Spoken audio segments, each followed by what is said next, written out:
Like the weirdest thing I think this year, and I really thought that thing really that really striked me, stroked me, no, strike, no, not stroke me, no.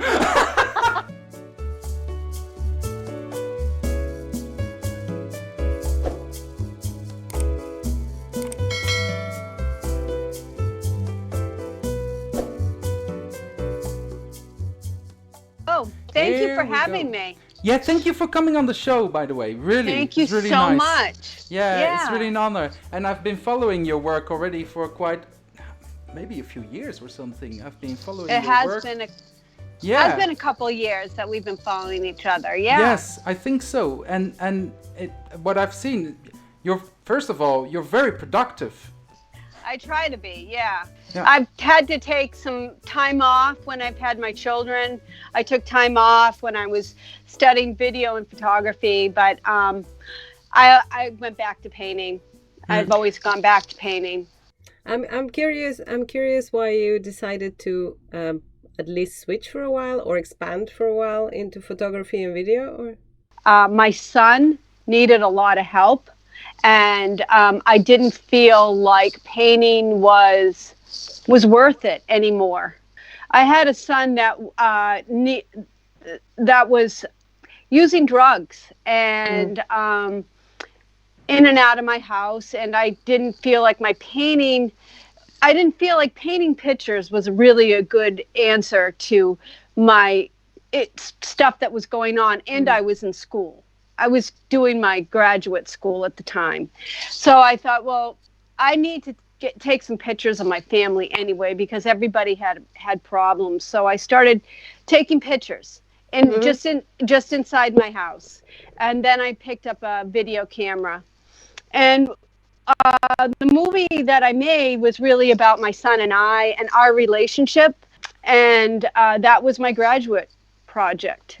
And it was really something I never thought I would do. I never thought I would put family out as an art project. I try to be an advocate for people that are suffering with the disease of addiction. So that's a part of what I do, but it isn't everything. So I'm doing painting. I do a lot of painting. And on the side, I'm doing advocacy. Do you feel like your painting is related to your advocacy somehow, or is that two completely different things? No, I think that the eye paintings are really related to my son. I started painting like that after my son died, actually. What happened was my son overdosed on fentanyl, and his eyes were rolled up in his head. So I never got to see him look at me again. So my eye paintings are a way to communicate and look at my son again. There is a lot of archetypes behind the eye, and the circle and eternity and forever. And I do enjoy painting them very much, and they're a part of my life. And you told me as well that you are a scholar of tarot cards. Yes, that's really interesting, because I really don't know anything or not a lot about tarot cards. And well, can you tell me what that means to you, tarot? My journey with the cards has been a long journey. My grandmother was she read tea leaves, and would sit me.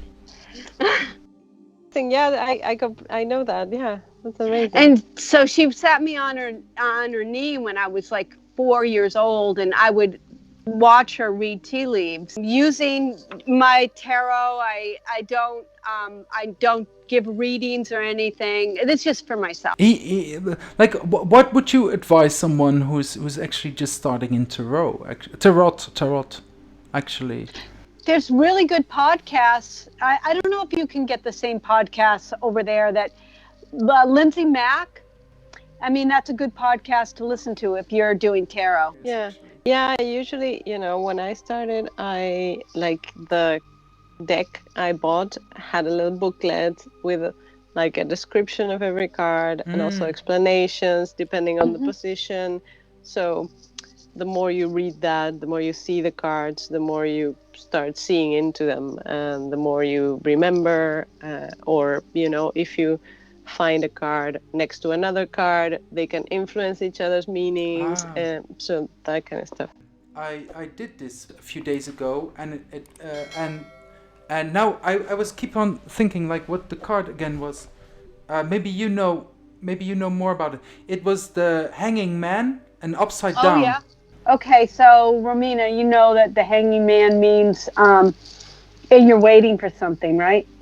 Well, I think maybe it's more about finding a path to follow, but not being there yet.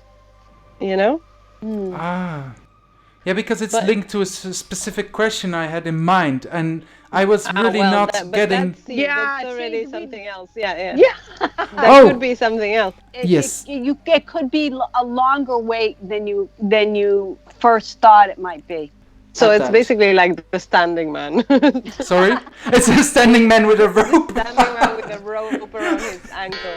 Yeah. Oh, do you know what the hanging man is about, though? Do you know what he's about? No. He's about Odin. Do you know Odin? Odin, yeah. He's about Odin and how Odin hung on the world tree. Oh, he hung for 3 days, right? He hung for 3 days. So that is Odin hanging on the world tree. It's a highly spiritual card because it's about we're giving of ourselves. You're in the hands of God, basically, and you're asking for something, and you're waiting for something. You're waiting for time to go by or whatever. But in the meanwhile, you have a very cool expo at Lab Space Art, isn't it called? Yeah, I did. I had a really good solo there. Thank you so much. It went really well. I had a really good show. I'm lucky to have Lab Space on my, wanting to show me and having me do solo every year. So that is, I'm very happy about that. I'm very lucky and grateful. A lot of, I don't give myself really hard. I'm not hyper focused on the artwork, because if I got hyper focused, then I would lose kind of like the magic. I've got to put it over here and kind of focus on the things that matter, that truly matter in my life, which is my family and my kids and my husband. I love, the people that I love, and not let my art take over my whole life. It will totally eat me up. It will come in, it will eat me up, and I will be nothing. So what was the moment actually it ate you up? Actually, I'm curious about. It was right when my son was getting high, and I was in school, and I didn't have money for paint, and I remember sitting in my kitchen crying because I was in this situation with my son, and I didn't have money for paint, and I needed to paint, and it felt like, the art was just like too much. It was too heavy a load to carry at the time, and I needed to put it down because it wasn't a help anymore. It was a hindrance, and so that needed to go. And I needed to focus on what was really important. And so once I did that, once I got my head together, things seemed to move in the right direction. And I didn't pick up my paints again till much later. And it was just by happenstance, because my camera broke. I thought I was going to be a documentary photographer. That's what I wanted to be. And I have all these photographs, and I was, I wanted to be a family documentary photographer. And I thought I was going to be like Nan Golden or Nick Nixon or, somebody like that. And I would be a photographer for the rest of my life. And that my huge camera, which I loved, my Zen Zabronica, broke, and I couldn't get it. And I couldn't see myself spending thousands of dollars on another camera because there was no wet dark rooms. Everything had turned to digital, and I didn't like digital. I could have gone forward with that, but I felt that it was time to go back to painting. And I started painting again. And I got into a prestigious gallery in Connecticut, and that was good for a while. And then I wanted to go further, and I took a leap, and I went out on my own, and I was picked up by Julie Torres, who owns Lab Space. And she was doing something called Family Style shows in New York. She was a curator she was an up and coming curator at the time, who we all had to put money in to a space in the Lower East Side so we could show the work. It was really a DIY kind of situation. And it was really awesome. And the way she did things and the way she's doing things now with her partner, Ellen, I can't say enough for Lab Space. They're a great operation. You guys have drinks, right? Like I would like to offer you some tea, but yeah. There you go. Good. Thank you. Cheers. Cheers, guys. Thank you for doing this. Yes. Very grateful to be here. Yes. Having a lot of fun. Yes, it's great. I like the Zoom party. It's a good Zoom party. You like it? Great. Great. Yeah. That's great to hear. That's great to hear. Yeah. Cool. Where do you live right now, actually? I live on Cape Cod. Cape Cod? It's an island. I looked it up. It looks really amazing. It's nice. It's a nice place to live. I wouldn't want to move anywhere. I mean, I'm lucky to live here. I have the sea. I have woods to walk in. I have a lot of nature around me. Then I've got the island. I could take a boat and go to the island, and that's really beautiful. You know, we went for a walk yesterday around a thing called Long Pond, and it's a 3-mile walk, and that was a really good walk.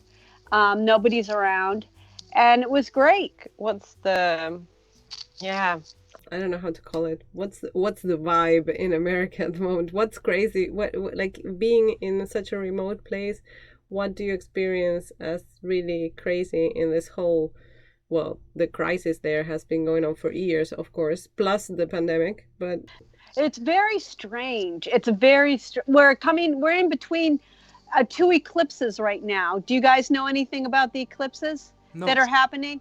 Well, we just went through a lunar eclipse, and we're going to be having a solar eclipse, and there's a lot of energy between these 2 eclipses. And this eclipse that's coming up has not the whole, like Saturn and Jupiter are getting so close. Like if you look up in the sky and you can point out Jupiter and Saturn, they're going to be like so close. They haven't been so close since 16 something. And wow. So the energy it's like crazy energy right now all over the world. I also had some kind of moment that was very creepy. That was last summer. My boyfriend and my mother and my mother's boyfriend, or how do you say that? My father-in-law? Yeah, like in between that. In between father-in-law and boyfriend. Your mother's man friend. Yes, my mother's man friend. I think that's the best word for it. We went to a place, and it was quite remote, and it was at the same moment this comet appeared. I don't know if it was also visible in America. I don't know. It was in July, I think, and my boyfriend, he's from China. He said when you can see a comet, because you could really see clearly the comet. Wow. And that's very amazing. Slowly. And my boyfriend said, like, yeah, that is really a sign of something very bad is going to happen. And I was yeah. like, yeah, it just, and it felt like that as well, because it's quite intimidating to see such a comet coming. Oh, it is. Yeah, I've never seen one. I would think it would be very cool and very, really interesting to see. Yeah, I've gotten really interested in astrology for some reason. I don't know why. For some reason. Yeah, I've just gotten really interested in looking up at the sky. And can you see Mars? Have you been able to see Mars? Oh, I have Yeah. seen yes, and I've seen Jupiter. It's also quite Yes. bright. Also. Yes, Yeah. yeah, Yes. yeah, yeah, yeah, And yeah. that tiny little twinkle next to Jupiter is Saturn. Right now, you mean? Yes. Oh, but I have to look it up because Yes. then because I thought like in general, have you ever seen the planets? I've seen Mars, Venus is very bright, and Jupiter I've seen, but I haven't seen Saturn next right It's now. so you can see it if you look in the sky. That's what I'm talking about. These two planets are getting closer and closer. And then the eclipse will happen on the 21st on the solstice. It's on the Oh, fantastic. December. Yes. Wow. Yeah, it's going to be Wow. crazy. And this year has been crazy astrologically speaking. I've read like by chance, like I'm interested in it, but I really don't understand it very well. But for some reason this year I had a few weeks that I thought something's happening that is beyond me because I just really am not in control of this. So I started looking up these podcasts of astrologists, and I've heard the craziest things, like it's the first time in years that these and these things are happening, and Mars in, I mean, I couldn't reproduce it, but I thought, so it is kind of a strange year and everybody's feeling it, and of course the whole world situation is making it feel strange, but people on a personal level are also quite just Like on the verge of something. Yeah, it's really Yeah. weird. That's how it feels Yeah, to me. it's really weird. Like the weirdest thing I think this year, and I really thought that thing really that really striked me, stroked me. No, strike. No, oh, not stroke me. No, that thing striked. Is it striked or Struck. strike? Struck. Struck. That was the word. Sorry. Struck. No, that thing. No. But this year something happened, and I never had that before, and I think we're all in that same position. Of course, it's like this is the first time when I come across someone on the street, I have to avoid it. It's a very, I think for me, it's a very scary thing because if your mindset is when you see people to avoid them, and I personally experience it, and we all do, I think, in a certain way. It's not a good foreshadow. I'm quite scared for that. Or Oh, what do you? yeah. Yeah, don't you think like that was something I think like whoa, this is the first time I've Terrible. ever had that That is when you see terrible, yeah. people that you have to avoid them, and Yeah, that sucks. I watch movies now, and when people get too close to each other, my first reaction is, no, they shouldn't. And it's like, whoa, like I really hope my head gets fixed soon Same when this experience is here, over. yeah. Because Weird, eh? yeah. okay. So like this is a completely related.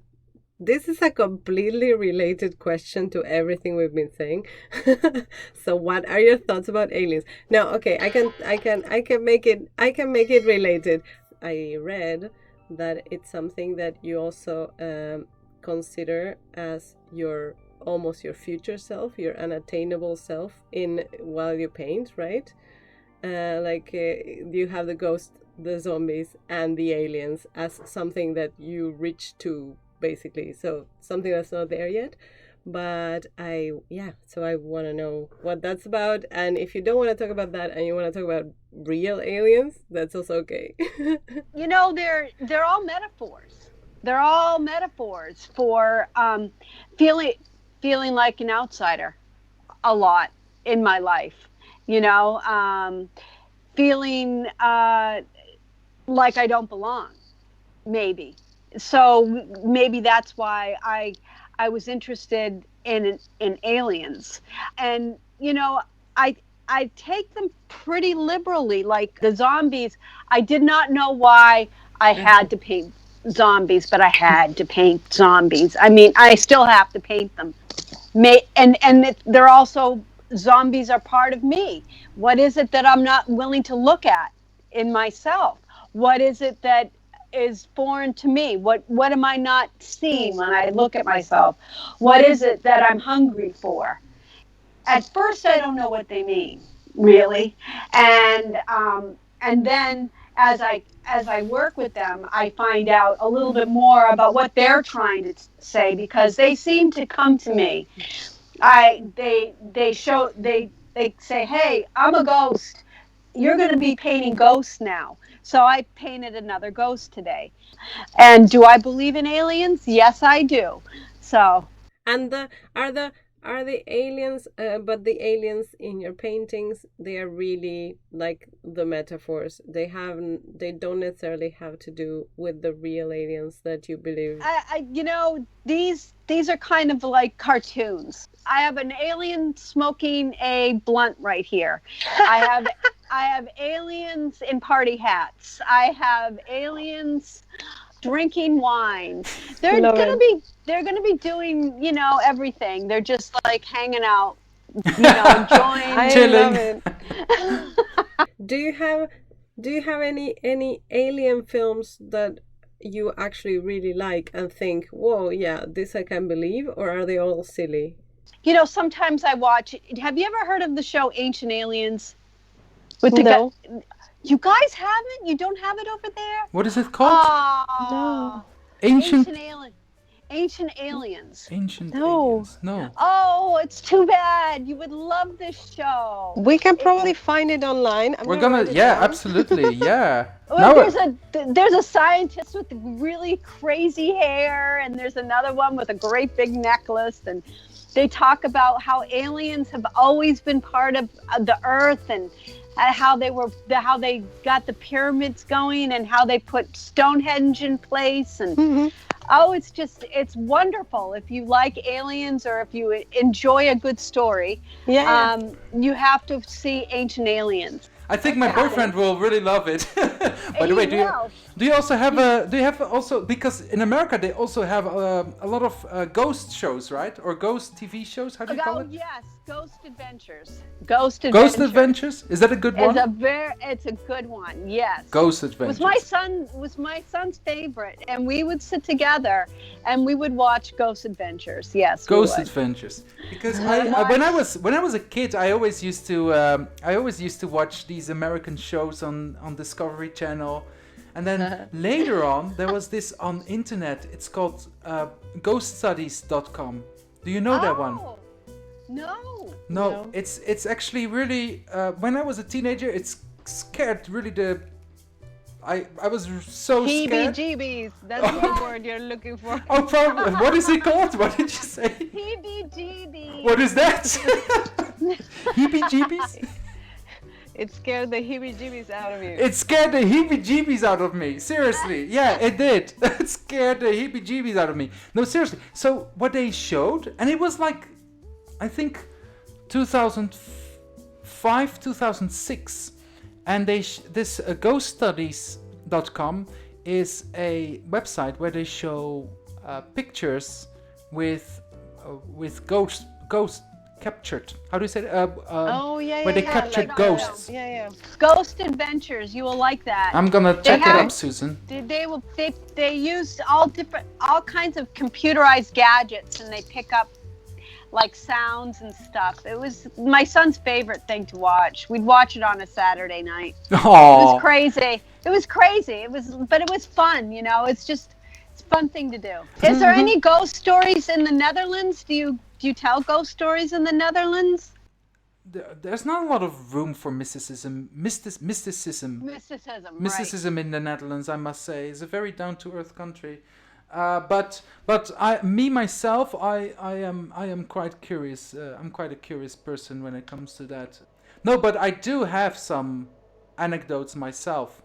There was a house in a little city nearby Rotterdam, and they said like once like there was a story about like if you would go to that abandoned house, and there were still curtains in front of the windows. If you would look at the window. Or if you would stand in front of the house, the curtains would like go up and down, and I thought like I have to see that for myself, because else like it's just a story. And I Right. went there, and we had a nice dinner with all of us, and it was getting dark, and we were like, shall we check it out and see what's happening? So I was with my friend, and she's like, yeah, you have to go to the backyard here. So we were with the whole group, and we went there, and we were standing in front of the window, and I was looking at it, and I didn't see anything, and it's like, what's like, okay, there's nothing. Okay, well, at least we had a nice evening. And all of a sudden, the curtains went up and down, up and down. And when I talk about it, I still get chills here. I was really like, whoa, I have to get away from here as soon as possible, because there's something not right about this place. And that was really, really scary. From that moment, I got actually more and more invested in ghosts, actually. But that was really a scary moment. So there's no mystics or people talking to ghosts around you, or? Yes, Yeah, definitely. mediums. Like actually, my roommate is going this weekend to like a fortune teller with a friend. So there are people, that definitely are like into mysticism, but it's not that common. Okay. Like, it's not very, very common. I come from Argentina, and there it's very, very common. Yes. So compared to there, here it's just quite unusual maybe, but Right. but in every big city you have like that stone shop that also has a little back room with a curtain, and Yeah. You have them here, yeah, Romina? Yeah, of course, yes, you have them in Rotterdam, like Mystique, and you have in Utrecht, you have it as well, and in Maastricht, and like I know plenty of places where you can get a reading, let's say. Shall we play the game, guys? Because The game. I maybe you've heard about it. It's called the unspoken word. Nope. No? So Romina and we will take turns. And how do we do it again, Romina? I will show you a word. Sorry. Okay, so Ralf will give me a word, or I will give him a word, and each time, so we get a word that we have to try to explain without saying a list of words. So the list of words will obviously be the easiest way to describe that word, and you have to guess what we're trying to say. Yes. Okay. I already have a fantastic one for you, Ralf, so you have to do it. Oh, can't Oh, wait. great. I Oh, wanna see great. it. I want to see it. Yes? Yes, Ready? I'm ready. I'm ready. Okay. 3, 2, 1, start. There are people, they're going to a kind of shop, and there's another lady or man waiting for them to work on their fingers, on the top of your fingers. Oh, the nail salon. Yeah, and what is it called?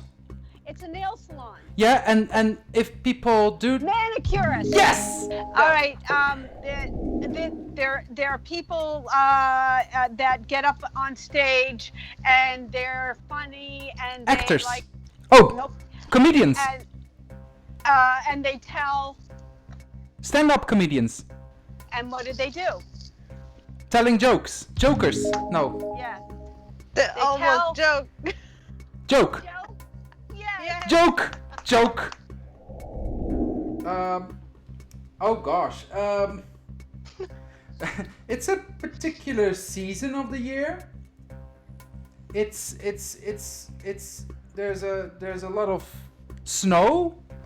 Winter. Yeah. Well, that was very anticlimactic, but That was very anticlimactic. You can tell it's been a pandemic. We're so lonely. We love games. Yes. Oh my God, it's a game. I love playing games. Well, this is from a comic, a character with a lot of power. I think he's from another planet. And Astronaut? no, it's a character from a comic. Oh, character from a comic. Yeah. He has a lot of Is power. it DC? I think. Sorry. Yes. Superman. Yes. Superman. Yes. Well yeah. Oh my God. Next time we should make it a little bit difficult, more difficult. I know, Don't you right? think so, It's like, Romina? what is it? Because it says 60 seconds, but I don't think. Well, you're like, it was half the time, so it's okay. Oh really? Oh. Okay. Hey, it was really great to see you both and to meet you. I really enjoyed it. Thank you so much. Thank you so much. And hey, very quickly, do you want to do like a quick shout out to someone you really like? I'm in a show with Vantage Art Projects with curator with the migraine. No End in Sight. It's called No End in Sight, and you can see it in my stories. So I'm there. I will be at Lab Space at 2020. I will be at Florida Mining come February. Shout out to Julie Torres, Alan Letcher, Steve and James, all my friends. Thank you so much for giving me your time, and I really appreciate you, Ralph. Oh, Romina. thank you. No, you're wonderful, Susan. You're a wonderful It was person. fantastic meeting you. Yeah, it was really an honor. So much fun Yeah. meeting you guys. I enjoyed it. Great to hear. We're gonna make a great thing about it. Every time you say we'll go like boop. Yeah, I have like I just told Romina. Romina asked me before. She's like, "Can I say the word?" I said like, "Well, I have a very cute sound effect for it. You know, it's like a little car, like a car horn. How do you say that? Like Yeah. beep beep. Yeah. It's really cute. So every time when we say something, we hear like beep. That's good. Yeah, that will be good. It's because you know what? We don't want anybody trolling us or. Of course. Oh no, Yeah, no. No. Well, that will not happen. We're too innocent for that, I think. I think we are. We're talking about ghosts and aliens, I think. I think we don't have to worry about that. Okay, thank you, Susan, for everything, and we will keep in touch. Huh? Okay. Yes. Please. Take care. Okay. And it was nice meeting you. Bye, Nice sweetie. meeting you. Bye. Bye.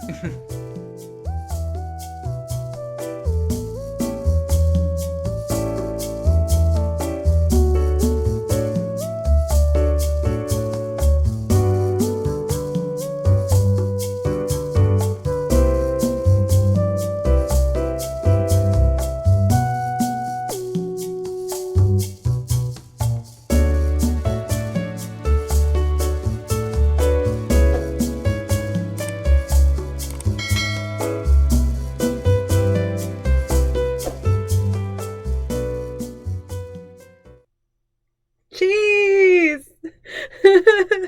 Cheese team! Yeah.